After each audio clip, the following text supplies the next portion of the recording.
vit dans une société qui est basée sur la compétition, sur le jugement, sur l'apparence. On se disait, c'est quand même bizarre. On descend du singe, mais alors tous les singes qui restent, pourquoi? Vous voyez, il y avait quelque chose qui n'était pas logique dans tout ça.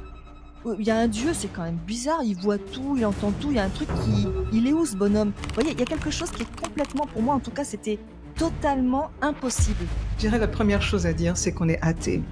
On est créationniste, ce qui est intéressant comme combinaison.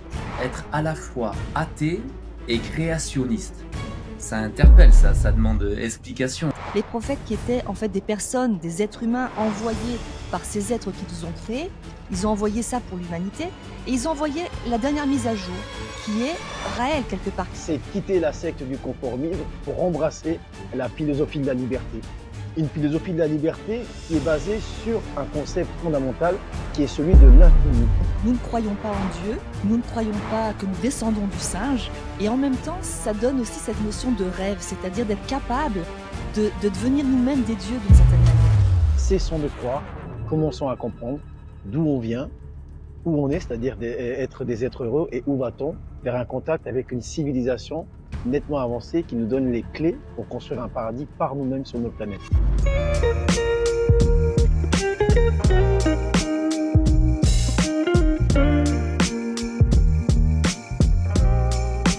Bonjour, je suis Xavier et je vous parle de la région de Bordeaux. Je suis Brigitte, en direct du Mexique. Je suis Guillaume, en direct d'Abidjan, Côte d'Ivoire. Et je suis Luna, en direct de la Bretagne, en France. Bon, et bonsoir à tous, bonjour à tous. Nous sommes tous les quatre guides raéliens depuis au moins 30 ans et nous avons vécu des périodes intéressantes car les médias, comme les gouvernements, ne sont vraiment pas tendres pour tous ceux qui pensent différemment. Mais l'époque que nous vivons est différente. Aujourd'hui, le public est plus habitué à chercher l'information en dehors des médias institutionnels, des médias mainstream. Et comme le réalisme est à nouveau populaire sur la toile, ça nous paraissait et ça nous paraît important que vous puissiez trouver cette information en direct de la part de Raéliens sur cette plateforme. Alors nous allons nous retrouver régulièrement et aborder tous les sujets qui nous touchent et répondre à vos questions, quelles qu'elles soient. Alors pour démarrer, on va se présenter un petit peu en quelques mots, en 3 mots. Brigitte, pour toi, c'est quoi être raélien? Yeah. Être raélien en 3 mots, ça c'est complexe. Mais je dirais la première chose à dire, c'est qu'on est athée. On est créationniste, ce qui est intéressant comme combinaison. Et un troisième concept, je pense, qui est important, c'est on est des cultivateurs de bonheur. Et j'aime le terme cultivateur dans le sens que je viens d'une ferme, j'ai grandi dans une ferme et un cultivateur, il est au travail tous les jours pour cultiver. Sinon, la terre ne donne pas, sinon les animaux ne donnent pas. Et c'est la même chose pour les Raéliens, on est des cultivateurs de bonheur au quotidien. Voilà.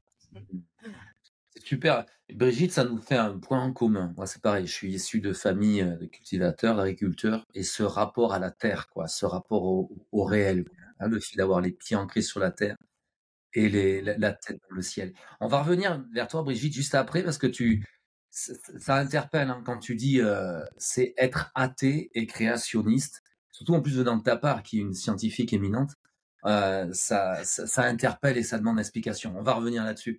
Guillaume, pour toi, être raélien, c'est quoi? C'est quoi être raélien? En 3 mots. Eh bien, pour moi, être raélien, c'est très simple. Pour moi, être raélien, c'est quitter la secte du conformisme pour embrasser la philosophie de la liberté. Une philosophie de la liberté qui est basée sur un concept fondamental qui est celui de l'infini. C'est ça, être raélien. Vous voyez ce qu'on porte sur notre symbole là.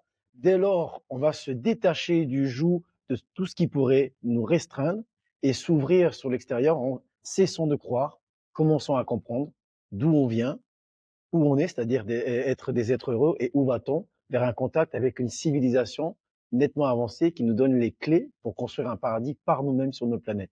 Pour moi, c'est ça être raélien. Ben merci Guillaume. Et Luna, pour toi, être raélienne, c'est quoi? Alors, être raélien, c'est un mot, parce que nous sommes bien plus qu'un mot.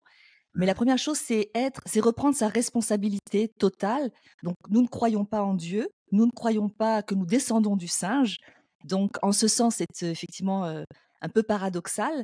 Et en même temps, ça donne aussi cette notion de rêve, c'est-à-dire d'être capable de devenir nous-mêmes des dieux d'une certaine manière. Donc, de prendre notre responsabilité. Il n'y a personne au-dessus de nous qui va nous dire quoi faire. Et donc, nous prenons en main notre vie et nous espérons nous-mêmes un jour créer la vie sur d'autres planètes. Donc, c'est une forme de totale responsabilisation de qui nous sommes en tant qu'être humain et de cette chance d'être vivant. Alors c'est intéressant parce que du coup, on voit plusieurs regards. On va revenir, hein, sur chacune de vos, sur chacun de vos propos. Brigitte, si tu es OK, tout à l'heure, tu nous as dit, c'est ça qui peut interpeller, surtout que tu es une scientifique éminente. Tu nous dis qu'être raélienne, c'est être à la fois athée et créationniste. Ça interpelle, ça demande explication. Est-ce que tu peux développer un peu Yeah. plus? En fait, c'est une troisième explication à la création de la vie. Athée, on ne croit pas en un Dieu. Créationniste, on comprend qu'on a été créé. Hein. Donc, c'est un peu une contradiction, mais en fait, non. Derrière cette compréhension qu'on a été créé, c'est aussi la compréhension qu'on existe dans un univers infini, avec une infinité d'autres civilisations qui existent ailleurs. Je dis bien une infinité, je dis pas un très grand nombre, mais une infinité. Donc, c'est un concept qu'on pourra creuser plus tard. Mais parmi cette infinité de civilisations, l'une d'entre elles est venue sur la Terre, elle a vu que la lumière était belle, c'est-à-dire qu'on était à une bonne distance d'une étoile, le Soleil, et ils ont, ces scientifiques bien plus avancés que nous, ont commencé à changer la planète, à en faire un continent, et ensuite à implanter différents organismes très petits au début, et ensuite qui ont évolué, non pas évolué, mais qui ont été dirigés dans leur évolution de façon à ce que ça change d'abord l'atmosphère, et ensuite peuple, pardon, les océans, etc. Donc c'est une vision très différente de la façon dont la vie est intervenue, mais c'est aussi corroboré, je dirais, par un grand nombre d'événements scientifiques que l'on peut voir maintenant, notamment en 2006, il y avait quand même Craig Venter qui a créé une première cellule avec un ADN complètement synthétique. Donc, on est capable de montrer avec la science d'aujourd'hui qu'on est capable de créer nous-mêmes des autres formes de vie. Mais c'est aussi basé sur un ensemble de, de légendes et d'histoires qui sont un peu sur tous les continents. Pardon. Si on parle de Amaterasu au Japon, il y avait son équivalent en Chine, des formes des dieux ou des déesses qui vivaient dans les étoiles, qui sont venus sur la Terre et qui ont créé la vie et qui ont vécu avec nous et qui sont repartis dans les étoiles. On voit ça dans les écrits, chez les Indiens, les hindous, hein, donc les gens d'Inde. Avec leurs dieux qui se déplaçaient sur des vimanas très rapides, les dieux sumériens, égyptiens, grecs, romains, en Amérique du Sud, en Amérique du Nord, en Europe du Nord. Tous ces gens parlent de multiples dieux qui ont tous eu cette même interaction avec nous, de création, de vivre avec nous et de repartir. Mais il y a aussi des écrits, et je pense que l'un des écrits les plus fameux, c'est la Bible.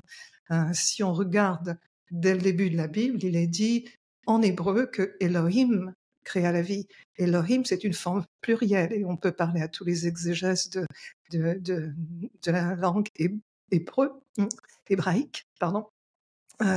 Elohim est une forme plurielle. Donc déjà, la Bible elle-même nous parle de multiples dieux. Donc il y a beaucoup d'éléments, que ce soit des éléments actuels scientifiques et des éléments de notre passé qui corroborent cette vision de notre origine. Hein.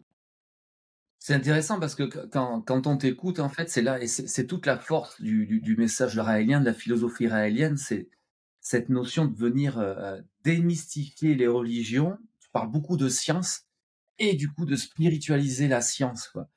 Et c'est vrai que ça pourrait paraître contradictoire, être athée et créationniste. Et c'est vrai que là, quelque part, est-ce que c'est, ouais, pour la première fois dans l'histoire de l'humanité, quelque part, c'est une révélation. On a une philosophie qui vient lier les deux. Et parce que t'as pas trop parlé de la notion d'évolution, mais la théorie de l'évolution, elle est de plus en plus contestée. On est d'accord là-dessus. Mmh. Non, non, absolument. En fait, je dirais que l'évolution, c'est une croyance. Mmh. C'est, c'est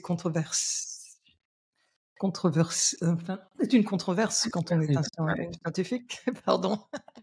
Mais en même temps, heu, si on regarde chacune des étapes de l'évolution, chacune d'entre elles, en fait, heu, la toute première, c'est qu'il y a des éléments des produits chimiques, de base qui sont dans une forme de zone vaseuse, hein. Il y a de l'eau, il y a un peu des minéraux, et puis il y a de l'électricité qui vient du ciel, et puis de la lumière, et cetera. Et ça, c'est supposé faire les premiers éléments chimiques de base. Bon, je suis chimiste à la base aussi, et je sais que si je veux faire une réaction et que je n'ai pas les bonnes conditions, ça va pas marcher. Et si j'ai la molécule et que je change les conditions, elle va se détruire. Donc, de façon à pouvoir expliquer juste cette première étape-là, finalement, le concept qui est le plus admis, je dirais, dans la communauté scientifique, c'est que c'est la panspermie, c'est-à-dire que ces molécules de départ n'ont pas été faites sur Terre, mais elles sont arrivées sur une météorite. Donc déjà, les scientifiques d'aujourd'hui sont obligés de faire référence à l'extérieur pour faire venir les premiers éléments de base. C'est ridicule, quoi. Et cette Alors, notion, elle va venir toucher les jeunes et les moins jeunes qui nous écoutent, parce que on a tous baigné on a toujours appris qu'on était le fruit de l'évolution, et puis le dimanche, pour les moins jeunes d'entre nous, on allait à l'église et on croyait en un Dieu immatériel. Et le message raélien vient vraiment apporter une nouvelle dimension à tout cela. Super. Toi, Guillaume, tout à l'heure, tu disais dans la présentation qu'est-ce que c'était d'être raélien. Hein, tu parlais c'était de fait de quitter la secte du conformisme. C'est intéressant de dire ça, parce que dans ce podcast, dans nos échanges, on va parler cash, hein, donc le mouvement raélien est souvent considéré à tort comme une secte. Et c'est marrant quand tu dis ça, de quitter la secte du conformisme dans laquelle euh, la grosse majorité des êtres humains baignent, quoi. Tu peux développer un peu plus quand tu disais ça, Oui, parce que tu développes. dans la société dans laquelle on vit, il est de bon ton d'être conforme à la norme. Ok, alors que chaque individu est différent. C'est compliqué en fait d'être soi-même et d'être comme les autres. Hein. On dit toujours soyez vous-même, les autres sont déjà pris, parce que c'est compliqué d'être soi-même et d'être les autres. Et pourtant, on va nous éducastrer, on va nous conditionner à ressembler aux autres. Alors que la philosophie raélienne va nous amener, va nous proposer de ressembler à nous-mêmes, ce qui est déjà pas mal. Et plus on est différent, plus on peut enrichir le groupe dans lequel on est intégré. Imaginez que on regarde autour de nous et qu'on voit la même fleur, le même arbre. Je vais dans tous les pays, je vois le même arbre, la même fleur. Je vois les personnes ont le même habit, la même tête, les mêmes cheveux. Ça serait suicidogène. Je veux dire, on n'aurait pas envie de vivre. Pourtant, c'est un petit peu ce qu'on nous propose dans la société. On nous propose de tous nous ressembler. Alors, il ne faut pas qu'il y ait une tête qui dépasse, un peu comme à l'armée. Et on remarque que cette homogénéité empêche la créativité et automatiquement, on ne peut pas aimer les autres si on aime l'homogénéité. Donc, je trouve que le conformisme a un côté dangereux pour l'espèce humaine et même pour toutes les autres, parce que dès que quelque chose ne nous ressemble pas, on a envie de s'extraire de cette chose. Alors que la philosophie raélienne propose d'aller vers ce qui ne nous ressemble pas et d'essayer de comprendre plutôt que de juger. Et lorsqu'on comprend, eh bien, on s'ouvre à l'autre, on embrasse la différence de l'autre et donc on finit par l'aimer. Et une société où les gens s'aiment pour ce qu'ils sont, c'est une société qui est capable de perdurer dans l'harmonie et dans la paix. Par contre, une société conformiste, c'est une société qui va finir par s'auto-détruire. Parce qu'elle va forcément être conflictuelle, vu que naturellement, rien ne se ressemble dans la vie. Donc, c'est pour ça que c'est fondamental de quitter cette secte, parce que pour moi, j'appelle ça une secte, parce que qu'est-ce que c'est que sectaire? C'est quelque chose ça vient de sectaire qui veut dire couper d'eux. En fait, on coupe les êtres humains de la vie. La vie en elle-même, elle est faite de pluralisme, elle est faite de diversité. Donc, on l'enferme dans une forme de secte psychologique, sociale, ainsi de suite. Et là, Raël arrive avec un message qui permet de sortir de cette coupure pour se reconnecter à ce qu'est la vie, à cet environnement multiple et divers, où il y a forcément un respect des uns et des autres, parce que lorsqu'on admet, lorsqu'on reconnaît le droit d'être différent, ben, forcément, ça implique le respect. pour ça que, par exemple, souvent, quand on voit quelque chose qui plaît pas, j'aimais bien cette personne qui disait: «Quand je vois quelque chose qui me plaît pas, au lieu de le critiquer, je me tais parce que par respect pour ceux à qui ça plaît». Ça, c'est intéressant. Donc c'est un petit peu ce Mmh. qu'amène la philosophie israélienne. Je sais pas si ça répond à la question. Ben ouais, ouais, mais c'est putain, ça là, on est sur le pan, philosophique parce que tout à l'heure alors on va revenir avec Luna parce que Luna, tu nous parlais tout à l'heure de Raël, d'un projet d'accueillir, hein, cette civilisation extraterrestre, tout ça, mais il y a tout ce pan-là, mais il y a le pan philosophique et quand on t'entend, Guillaume, on peut pas s'empêcher de penser à une sorte d'éloge de la différence, quoi. Parce que quelque part, quand on t'écoute, on entend, hein, philosophie raélienne, message raélien, mais même message raélien, philosophie raélienne, quand on t'écoute, c'est presque même réducteur puisque ça vient limiter, quoi. C'est quelque chose d'universel, quoi, qui appartient à tous les êtres humains. On est d'accord là-dessus, quoi. C'est C'est pour ça que notre philosophie, comme je le disais, est la philosophie de l'infini. C'est-à-dire que on considère que tous les possibles coexistent dans cet univers puisqu'il est infini.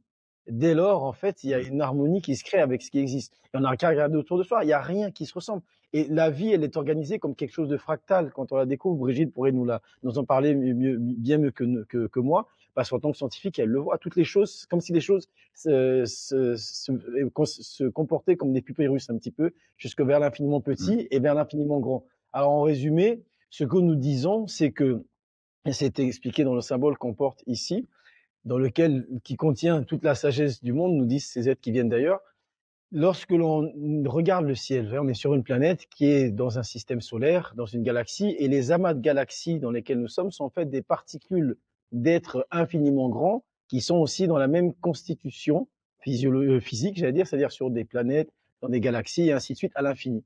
Et à l'intérieur de nous, c'est la même chose, c'est-à-dire que nous sommes constitués de cellules, et ces cellules sont composées de molécules, d'atomes, et les particules de nos atomes sont en fait des amas de galaxies infiniment petits, dans laquelle il y a de la vie intelligente organisée en société et qui sont composées de cellules et ça ne s'arrête jamais. Donc, si l'univers est infini dans les deux sens, il est forcément aussi infini dans le temps. Donc, ça veut dire que tout ce qui existe a toujours existé, existera toujours sous forme de matière ou d'énergie qui sont la même chose quelque part. Et seules les formes changent lorsque la conscience, grâce à la science, vient modifier cet infini pour le rendre peut-être vivant, pour le rendre conscient ou quoi que ce soit. Donc c'est une philosophie forcément d'ouverture sur le grand tout et à la fois d'unification, parce qu'avec ce concept, on se rend compte que tout est interconnecté, tout est interlié. Donc ce qu'on appelle en réalité l'amour, donc philosophie d'amour. et cette notion d'infini, elle est tellement, tellement importante. Hem, vous allez avoir des liens qui vont vous diriger vers des vidéos qui vont illustrer, nos propos, les propos des différents intervenants et dont une vidéo qui explique cette notion d'infini tellement importante.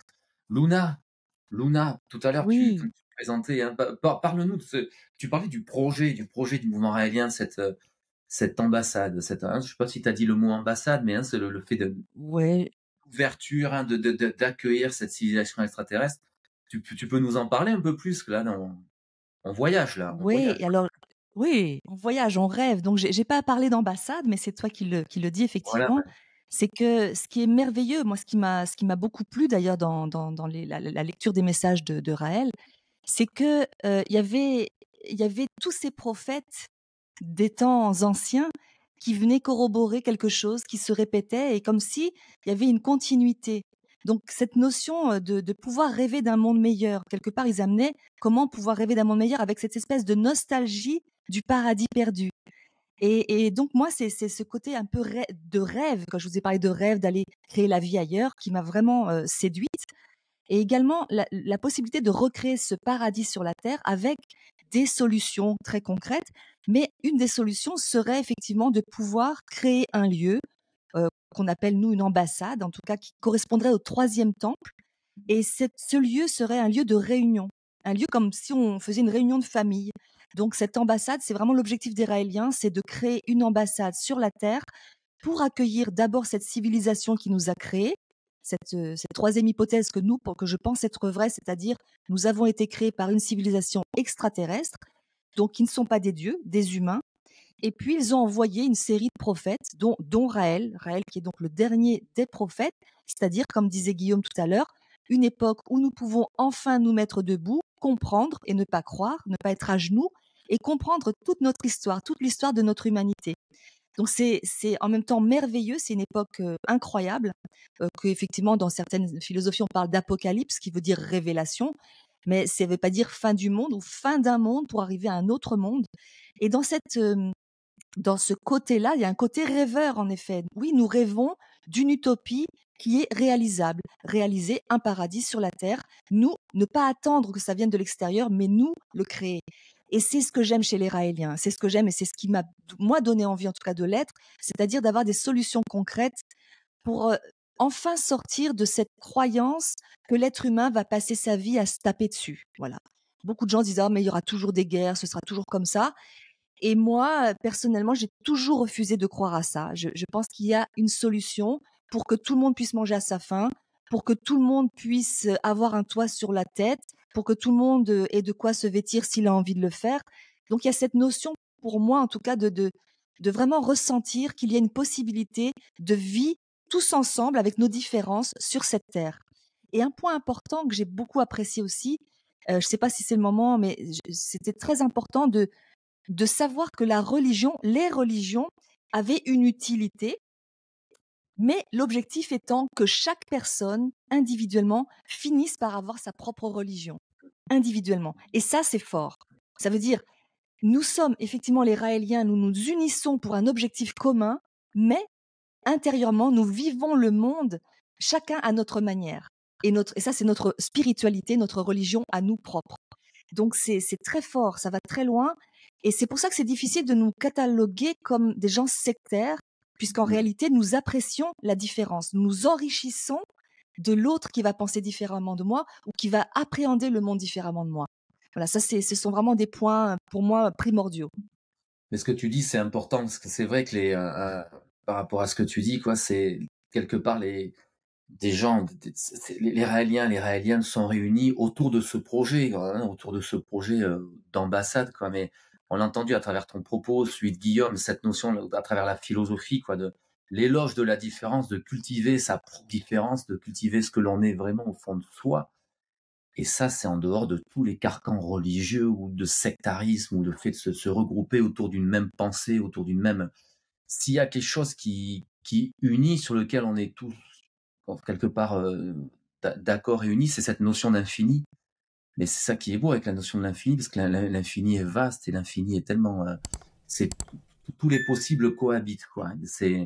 On est loin de l'image entre guillemets comme tu disais, de la secte ou du sectarisme, quoi. Et encore faut-il le démontrer, le mettre en perspective et puis en parler.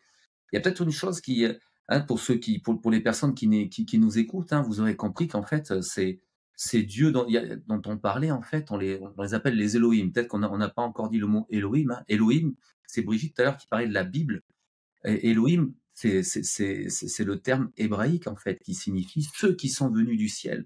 Le mot Dieu n'est qu'une traduction du terme Elohim. C'est important de le signaler. Et de revenir encore une fois sur cette notion de démystification. Parce qu'on parle, à l'instant, vous avez parlé de prophètes, tout ça, mais des prophètes sont des hommes et des femmes. Il y a eu des femmes prophétesses, comme nous, voilà, faits de chair et de sang, quoi, sans mysticisme. C'est un vaste projet, hein, que ce projet d'accueillir cette civilisation. On aura l'occasion de le présenter un peu plus dans le détail et plus longuement dans un prochain épisode. Mais avant, comme tu le disais, Brigitte, penser différemment, c'est pas toujours confortable. Et le récent documentaire Netflix on n'a pas encore vu, à l'heure où on enregistre cette émission, il n'est pas encore sorti. On a vu juste la bande-annonce, mais il est présenté un peu partout en ce moment. Et on nous prend en exemple comme des victimes. Hein, les Raéliens seraient des victimes qui se sont laissées embarquer dans une croyance ridicule. Brigitte, ça t'inspire quoi, ça, ce cliché entre guillemets, quoi? En fait, ça rejoint vraiment ce que je disais avant, auparavant, c'est que pour moi, l'évolution est une croyance. Hein. C'est enfin, disons que c'est l'explication principale maintenant pour l'origine de la vie, parce que les déistes désolée, mon français. Les Ouais. déistes deviennent minoritaires. Hein. On voit que les églises se vident. Il y a clairement maintenant la majorité des populations, en tout cas dans la zone francophone à qui on parle maintenant, c'est essentiellement athée et donc évolutionniste. Vraiment, j'ai eu le premier contact que j'ai eu avec le livre de Raël, donc ce qu'on appelle dans notre jargon raélien les messages, quand j'ai lu cette vision simple et cette explication simple de notre origine, création par des êtres qui venaient venus d'ailleurs et qui ont vécu avec nous, qui nous ont envoyé des prophètes, qui veulent revenir. Ça m'a paru tellement simple et bien sûr j'ai vibré avec ça, mais en me disant c'est pas possible. L'évolution s'est démontrée. Je suis scientifique, PhD, blabla. Donc j'ai pris le temps de relire les livres sur l'évolution, de rechercher tous ces aspects-là. Et c'est à chaque fois que je lisais, plus avant, différentes étapes, différentes explications, je pouvais expliquer la même chose sans imaginer un millier de mutations pour aller du poisson au premier premier amphibien, etc. C'est au lieu d'avoir des choses mystérieuses, des gènes qui mutent, etc.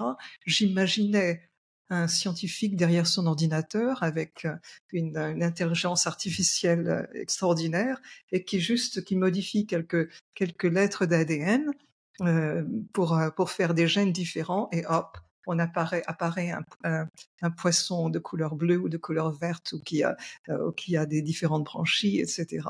Ou la multiplicité de toute la création. Parce que d'imaginer que tout ça vient d'une seule entité, et même quand on regarde, il faudrait qu'on fasse toute une émission sur l'évolution, mais il y a des gènes qui existent, par exemple, le gène qui empêche la mutation existe chez tous les mammifères. Alors comment est-ce que si possible, ça veut dire qu'il était dans le mammifère de départ? Comment est-ce qu'on peut expliquer toutes les mutations qui a eu lieu après ça? C'est le gène P53, P53. Il y a tellement d'éléments que l'on peut utiliser, mais c'est un tabou.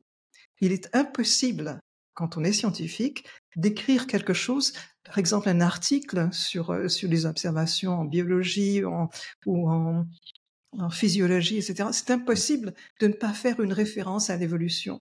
Donc c'est comme ça qu'il y a des gens qui vont écrire cet animal est multicolore, ça le protège pour l'évolution, et cet animal est absolument n'a aucune couleur, ça le protège pour l'évolution. Ils vont se contredire, ils vont avoir et c'est tellement ancré que ça va prendre du temps à leur mettre dans la face, hein, de tous ces éléments. Donc c'est une grosse aventure à entreprendre que de démontrer à ces scientifiques que l'évolution ne tient pas la route. Mais ce qui se passe en ce moment, c'est qu'en fait, toutes les découvertes scientifiques nous confortent. Hein, elles apportent de plus en plus, on voit que les gens sont capables de créer, sont capables de comprendre. On est la façon, je veux dire en 73 quand Raël a reçu les messages, c'était pas possible de comprendre comment dire qu'on est capable de modifier l'ADN, qu'on est capable de créer de nouvelles espèces, de les imaginer. On n'imaginait pas l'intelligence artificielle qu'on a maintenant et qui est dans un progrès fulgurant, ce qu'on va être capable de faire dans 5-10 ans, c'est incroyable. Donc on est en train de vivre une époque extraordinaire, mais je me sens extrêmement confortée dans ma compréhension de la vie avec la philosophie israélienne. Et ça, c'est quand je vois des gens qui nous parlent de croyances, je me sens bien dans ma peau. Mmh. C'est ça qui est dingue parce qu'en fait, ouais, on parle de croyance, on se rend compte, ouais, le milieu scientifique, c'est comme tu dis, c'est une croyance, c'est presque une religion, quoi. La remise en question est très, très dure et il me semble que, enfin, Raël n'a pas touché une seule ligne, un seul mot de ce qu'il a écrit en 1973. C'était il y a 50 ans. Il y a 50 ans, les notions d'ADN, de vie ailleurs, ça émergeait, quoi. C'était à peine connu, quoi. Euh, Aujourd'hui, comme tu le dis, la science vient de plus en plus confirmer ce qui disait il y a 50 ans, quoi. Absolument, et rien que le clonage, c'était un des points, hein.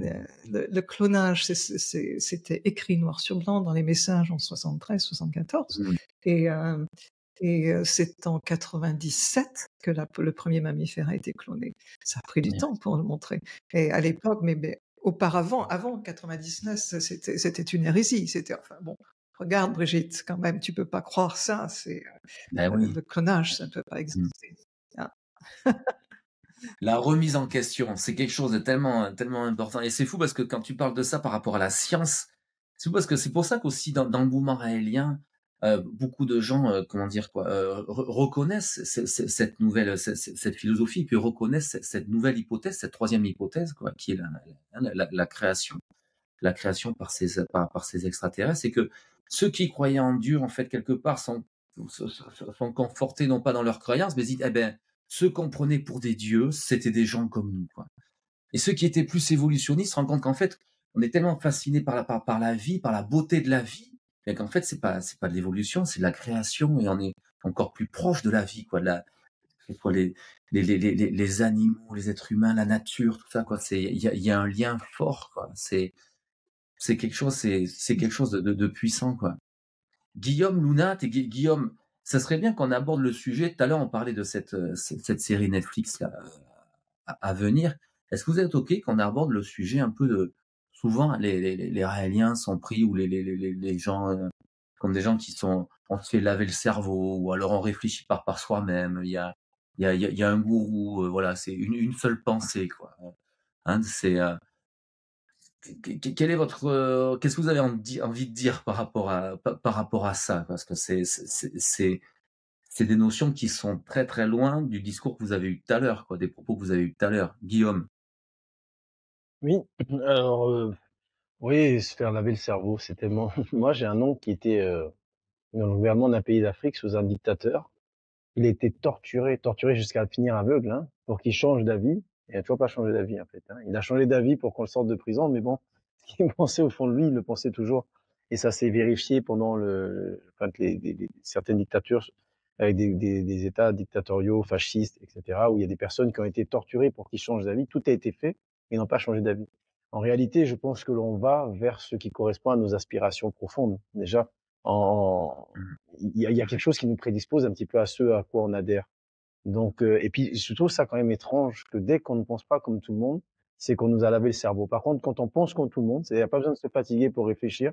Là, on nous a pas lavé le cerveau, on a réfléchi par soi-même. Il y a quelque chose qui me paraît un petit peu antinomique dans la notion.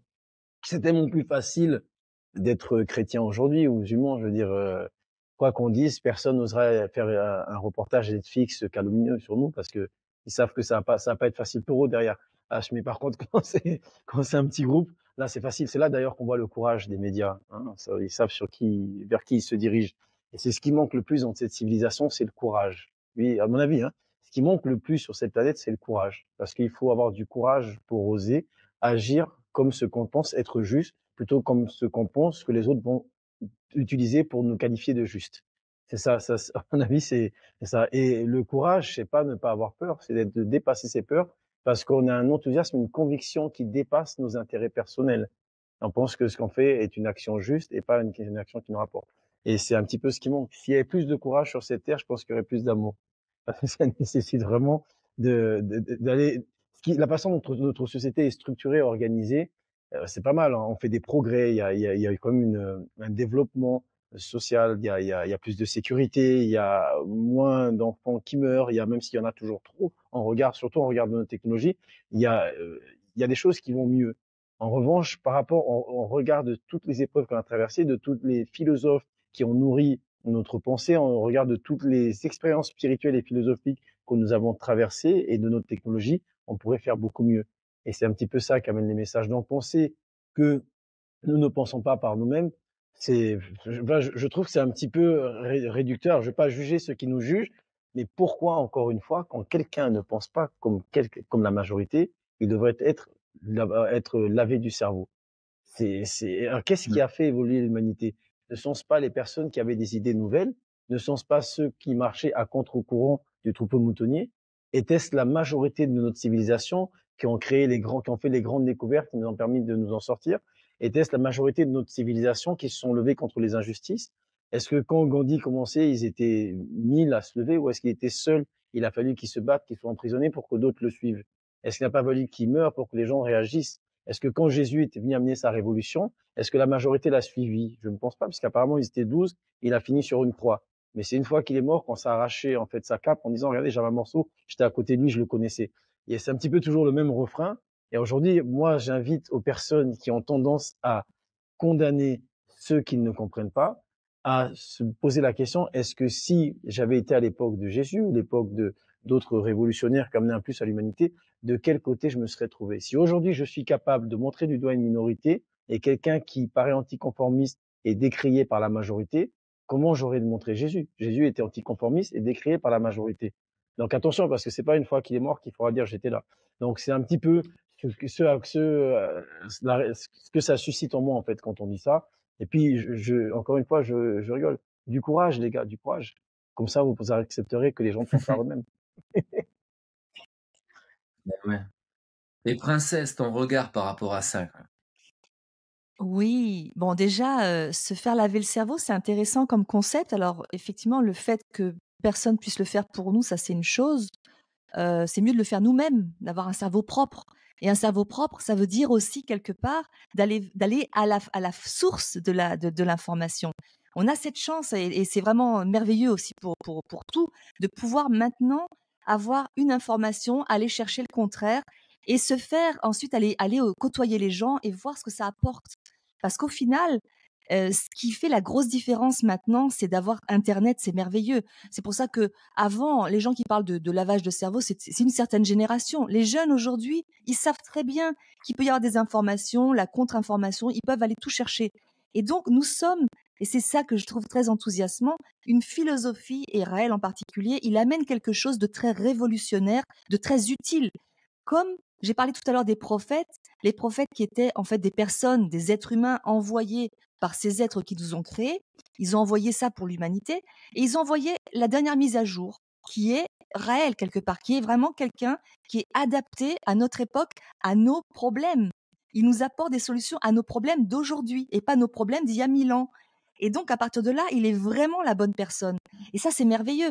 Ça veut dire que les jeunes, et on n'a pas de souci vraiment quand on organise des conférences, les jeunes viennent nous voir et ils sont très respectueux.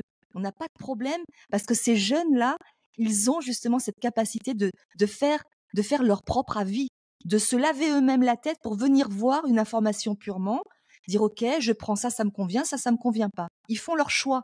Et ça, c'est ça qui est merveilleux. Donc, moi, je suis assez comment dire, on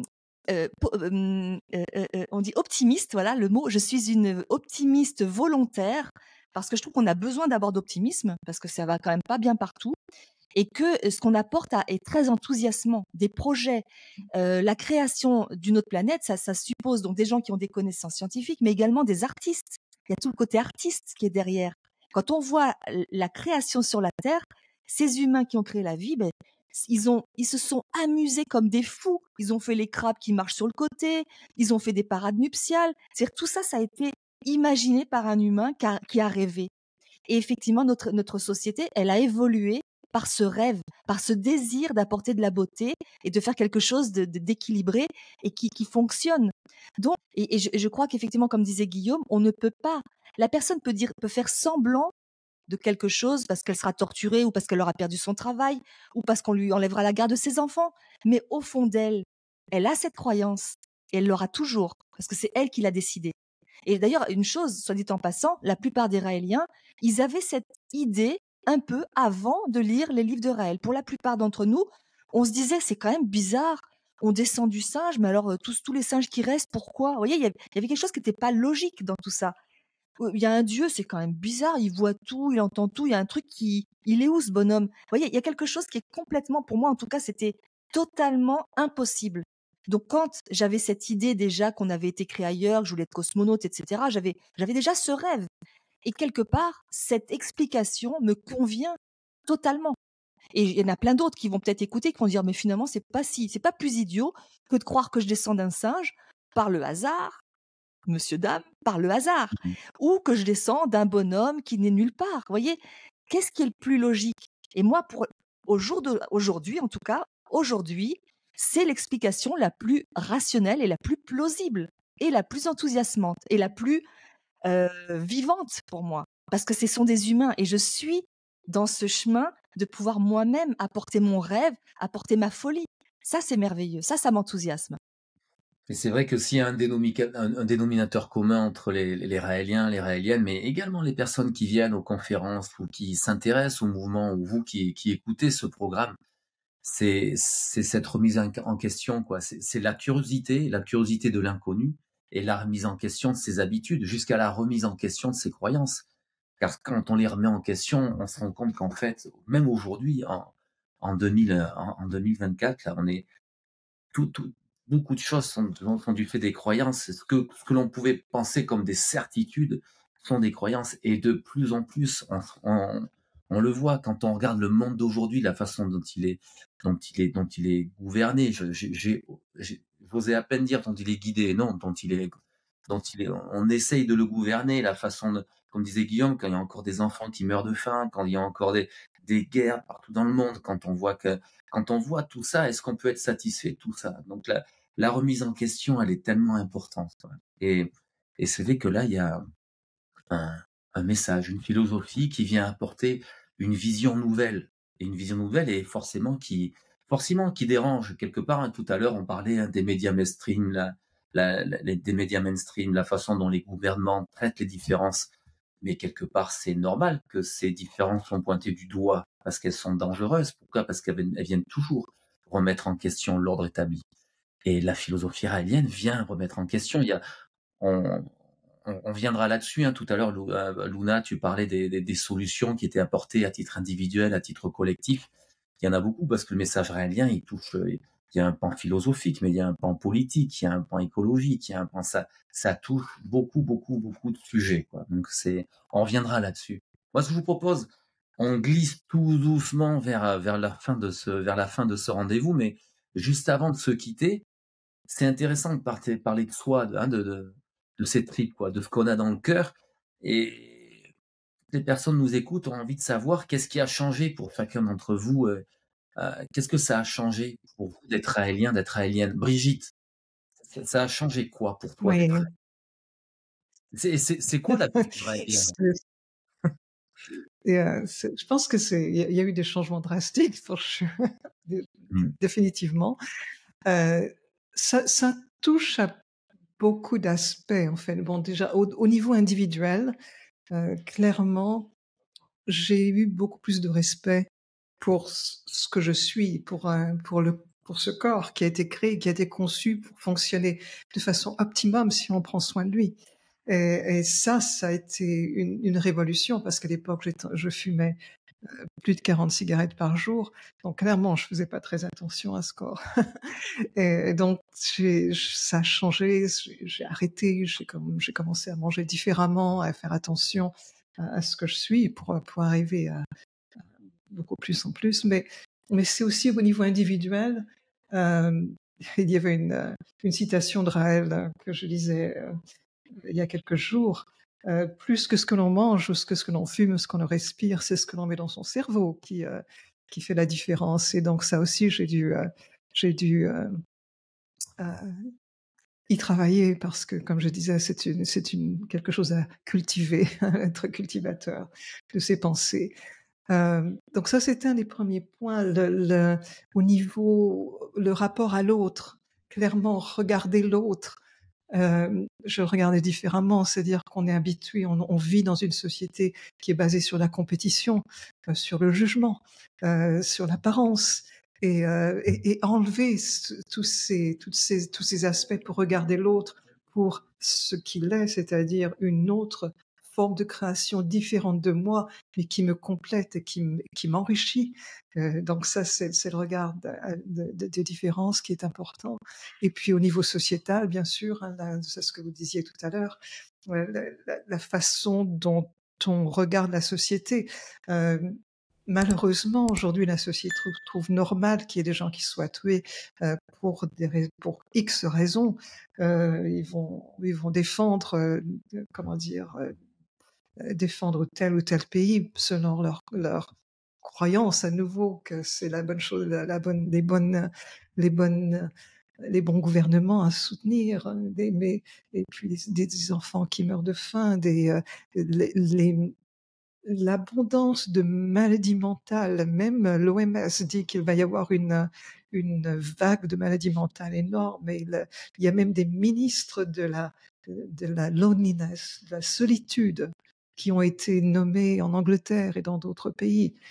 Qu'est-ce que ça dit sur cette société alors qu'on a été créé pour être heureux et vivre ensemble dans une société où le travail n'est pas obligatoire, où on a tous accès à la nourriture, à un toit, les minimums vitaux, j'irais même jusqu'à Internet pour avoir un minimum vital. Et ça, c'est un concept qu'il faut qu'on apporte. C'est donc le changement d'abord individuel et dans son rapport à l'autre, mais aussi apporter une dimension sociétale et puis politique. Hein. Ouais, c'est un sacré bouleversement, comme tu dis, Brigitte. Hein. Ça change tout, en fait. Quoi. Ça change tout. Ouais. Guillaume, en quelques mots, et Luna, et puis on conclut. Guillaume, qu'est-ce que ça a changé? Qu'est-ce que ça a changé pour moi? Tellement de choses. Bon, je pense, en fait, je rends hommage aux personnes qui m'ont élevé, notamment ma grand-mère qui était extraordinaire et qui accomplissait tant bien que mal ce qu'on lui a appris, elle, femme de militaire, qui a essayé de nous éduquer à la dure en pensant que c'était bon pour nous. Et ça a apporté des bonnes choses, mais il y a aussi des soucis. Et en découvrant les messages raéliens, eh bien, j'ai pu m'ouvrir surtout une notion qui est fondamentale, c'est le respect, la non-violence, la délicatesse. C'est pas des choses qui reviennent tout le temps dans l'éducation d'un garçon. Dans l'éducation d'un garçon, il faut être dur, il faut être un homme, il faut porter la culotte, il faut être, voilà, il faut être un bon mâle. Et en fait, c'est pas cette éducation, à mon avis, qui peut amener notre humanité à nous entendre et à nous respecter les uns les autres. Si on éducastre des garçons à être le mâle viril, le chef, le leader, avant tout, eh bien, en fait, on ne l'éduque pas, on ne l'élève pas, en fait, à s'entendre, à créer un accomplissement collectif plutôt qu'une ambition personnelle. Et c'est cela qui m'a amené, en fait, déjà comme grande révolution. C'est des valeurs féminines qu'amène l'éducation raélienne, parce que la place de la femme est fondamentale dans la philosophie raélienne, une place où la femme est au centre au centre de la société, parce que c'est elle, Raël n'arrête pas de le répéter depuis le départ, qui peut sauver l'humanité. Que la femme a cette tendance maternelle, la femme a cette tendance maternelle, cette tendance pacifique à prendre soin. L'homme a cette tendance à vouloir conquérir. Et donc, ce qui est un peu l'inverse même vraiment l'opposé des valeurs féminines. Donc, la philosophie raélienne m'a apporté, en fait, cette notion du respect vraiment grandiose de la femme et de l'importance, non pas de l'égalité des sexes, mais de la complémentarité des sexes, et avec surtout le fait d'user de ce qui nous permet de nous développer. Et ce qui nous permet de nous développer, on le trouve plus facilement chez la femme que chez l'homme. Et ça, Raël n'arrête pas d'insister là-dessus, en donnant toute la place qu'elle mérite à la femme. D'ailleurs, nous sommes une des rares philosophies, des rares spiritualités où le clergé est composé au même niveau de femmes. La plupart de nos leaders sont des femmes, beaucoup de nos leaders sont des femmes. Et ce qu'on ne voit pas dans l'Église catholique, où les femmes n'ont pas la place, ni dans l'islam, ni dans d'autres religions. Et donc, je pense que le mouvement raélien a des choses à proposer intéressantes là-dessus à notre société. Et en ce qui concerne aussi l'aspect plus personnel, quand j'ai découvert ces messages, j'étais très jeune. Je suis venu à une rencontre et ça me paraissait tellement évident que je me suis dit, ben, tout le monde a compris ça et tout le monde doit être à l'ambassade. D'abord, quand j'ai lu le livre, je me suis dit, mais ce gars-là, il dit la vérité, mais il sait pas. Parce que je pensais que c'était un livre de science-fiction au début. Je lisais comme ça, moi j'aimais bien. Puis j'ai dit, mais en fait, ce gars-là, il est en train d'expliquer que la vie était créée par des extraterrestres. c'est pas l'évolution ni Dieu, mais il croit que c'est faux. Mais en fait, c'est vrai. Il faut que je lui écrive pour lui dire qu'il a trouvé le truc que tout le monde cherchait depuis longtemps. Et j'arrive à la fin du livre, je vois qu'il dit que non, mais que c'est bien la vérité, qu'il fume pas, qu'il boit pas, qu'il a toute sa tête et qu'il n'a pas rêvé, ce qu'il a écrit, c'est ce qu'il a vécu. Et je dis, mais c'est incroyable, mais tout le monde doit être autour de lui en train de construire l'ambassade. Ça se trouve, je suis en retard. Donc, vite, j'ai voulu trouver les Raéliens. Je suis arrivé à la première réunion raélienne. Et moi, tout jeune, là, tout content, je dis, bah, je suis là. Ils n'étaient pas très nombreux. Et puis après, j'ai compris que c'était un gage de vérité, quelque part, malheureusement dans cette société. Et ce qui m'a choqué, c'est qu'on m'a dit, mais pourquoi tu viens là? J'ai dit, mais c'est tellement évident que j'y crois. Et la personne qui est là m'a regardé avec tellement d'amour. Il m'a dit, tu sais, moi, je te propose, pour une fois, de pas croire et d'essayer de comprendre. Qu'est-ce que tu as compris là-dedans? Ça, c'était complètement différent de ma famille catholique qui me disait, il faut aller à l'église, qui m'a amené à l'église, il faut croire en Dieu, il faut croire. Les mystères du Seigneur, c'est impénétrable. Il n'y avait aucun appel à mon intelligence, c'était la foi. Et là, pour une fois, on me disait non, au lieu d'utiliser ta foi, utilise ton intelligence, ta conscience. Et donc, du coup, je me suis dit, ouais. Et il m'a invité à partir et d'aller essayer d'autres spiritualités. C'est fort, hein. C'est dans le mouvement raélien que j'ai vécu ça et pas ailleurs. Ailleurs, c'est pas ce qu'on me disait. Et je pense qu'il y en a d'autres qui nous écoutent, qui doivent savoir comment ça se passe ailleurs. C'est pas pour faire de la comparaison, mais pour dire ce que j'ai vécu. Et donc, j'étais ailleurs, donc j'ai été voir différentes personnes. J'étais tout jeune là, donc je suis retourné lire la Bible parce que je me suis dit, bon, faut quand même que je vérifie, ça tient la route. Voilà. Et après, j'ai été m'intéresser à l'islam. Je suis allé, je me rappelle, j'étais en pleine brousse là, dans un village perdu d'Afrique. Et il y avait le marabout du coin qui était musulman. Et je me suis mis avec le marabout du coin pour essayer de comprendre ce qu'il faisait là, quand il recevait des gens, ses consultations, tout ça. J'ai commencé à apprendre les prières musulmanes. Et j'ai essayé d'apprendre plein de choses. Il y avait un chrétien céleste, des gars qui font de la magie, tout ça. J'étais avec eux. Je suis allé voir des médiums. J'ai fait vraiment un vrai safari spirituel. J'ai voulu apprendre aussi l'hébreu pour connaître la Torah. J'ai commencé à apprendre. Quand j'ai fait tout ce tour-là, et puis j'étais plus âgé, arrivé à mes 20 ans, j'ai dit, bon, j'ai fait tout ce tour-là, là, mais le truc qui pour moi tient la route et qui corrobore avec la réalité de mon époque, c'est pas tout ça. Ça m'a enrichi, mais il y a ce livre que j'ai lu il y a quelques années, là, le message des extraterrestres, je vais aller les voir. Et c'est comme ça que je suis allé. Et là, cette fois-ci, j'étais adulte. Et là, on m'a dit, OK, tu peux venir. Et puis, je suis venu. Et aujourd'hui, ça a complètement changé ma vie. Ça m'a vraiment nourri. Je me sens tellement, tellement, tellement plus heureux et plus libre surtout. Un safari spirituel. Tu as fait un safari spirituel. Merci beaucoup, Guillaume. Et Luna, alors, qu'est-ce que ça a changé pour toi d'être raélienne, en quelques mots? Ben, c'est drôle parce que moi aussi j'ai fait un safari spirituel. Globalement, je vous ai dit, je voulais être cosmonaute quand j'étais enfant. Ma mère m'appelait la princesse de la lune parce que vraiment, moi, je voulais partir ailleurs. Moi, je me disais, mais cette planète, je comprends pas comment ça marche. Les gens, ils se tapent à l'école, à la maternelle, tout ça. Donc, je comprenais tellement pas ce qui se passait que j'avais pas du tout envie de vivre ici. Et j'étais très solitaire. Moi, c'était les livres, les livres, les livres. Je passais mon temps à lire. Et j'étais très solitaire. Et j'avais pas du tout envie d'être avec mes congénères, hein. Ça m'intéressait pas. J'aimais pas ça, voilà. Et quand j'ai lu les livres de Raël, donc j'étais bègue, j'étais insomniaque, j'étais un peu anorexique, je me disais, mais pourquoi je suis là? Et quand j'ai lu les livres de Raël, je me suis dit, mais c'est exactement ce que je pense. C'est ça que je pense.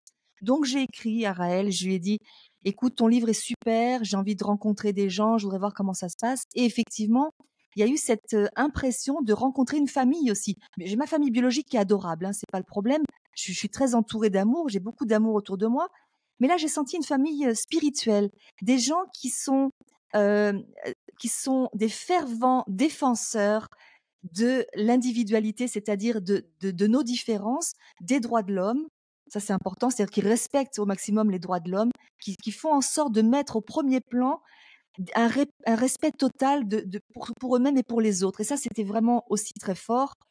Ils font beaucoup d'efforts pour être meilleurs, vous voyez, pour devenir meilleurs. Et ça, c'était aussi très important. Et des gens qui continuent à réfléchir. Donc moi, ce que ça a changé, c'est que ça m'a donné envie d'être sur la Terre, tout simplement. D'être sur la Terre et d'essayer d'apporter quelque chose et de croire que peut-être je pouvais apporter quelque chose de meilleur à cette Terre. Chose que je ne pensais pas pouvoir. Donc j'ai envie de dire que Raël, quelque part, m'a aidé à retrouver ma force. Vous voyez, il m'a aidé à devenir le meilleur de moi-même. La Luna version top. Bah, pour moi-même, hein, je dis pas pour les autres, mais en tout cas, moi, j'ai l'impression d'être le meilleur de ce que je peux être et d'aller vers ça et à travers ça, d'apporter le maximum de bien-être autour de moi, de pouvoir à chaque instant, chaque pas que je prends, par où je vais, que la vie soit meilleure après mon passage qu'avant. Vous voyez, ça c'est quelque chose qui m'anime partout, d'essayer d'apporter ça. Donc ça a changé. Donc j'ai fait un safari spirituel parce que j'étais très jeune. Et pareil, j'étais voir plein d'autres philosophies. Et à chaque fois, c'était bien, ils étaient sympas, mais il me manquait quelque chose. Et ce quelque chose, je pense que c'est les explications rationnelles qui m'ont... Parce que moi, j'aime bien démonter les objets, j'aime bien savoir comment ça marche. Vous voyez, je suis devenue d'ailleurs thérapeute pour ça. Kiné, je voulais être mécanicien, mais c'était trop de cambouis dans les mains. Donc je me suis dit, je vais faire avec mes mains, j'ai envie de comprendre comment l'humain marche. Et maintenant, je plonge au cœur de l'humain avec mon métier et ça me passionne. Et parce que c'est une création, c'est comme une horloge magnifique et j'essaie de comprendre les rouages, comment ça marche. Et les messages, donc les livres de Raël, qu'on appelle les messages, mais ces messages de Raël ont été pour moi des outils, un mode d'emploi pour pouvoir accepter de vivre sur cette terre en sachant que je pouvais la rendre meilleure. Voilà.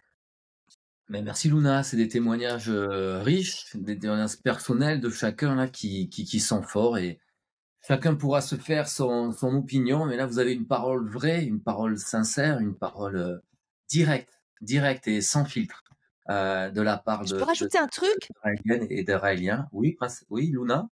Je vais rajouter un truc important pour moi. J'étais une femme. Enfin, je suis une femme d'ailleurs. Je suis une femme qui n'acceptait pas d'être une femme. Et ce sera peut-être le sujet d'un prochain épisode, tout l'aspect d'être une femme dans le mouvement raélien. Qu'est-ce que ça suppose? Le côté liberté sexuelle, bon, peut-être ce sera un autre sujet. Mais si vous avez envie de savoir la suite, pourquoi on en est arrivé là aussi, ça peut être intéressant pour un prochain épisode. Donc, en tout cas, ça m'a appris à être une femme, une vraie femme. Voilà, ben super. Ben écoutez, rendez-vous au prochain épisode et merci beaucoup pour votre attention. À très vite.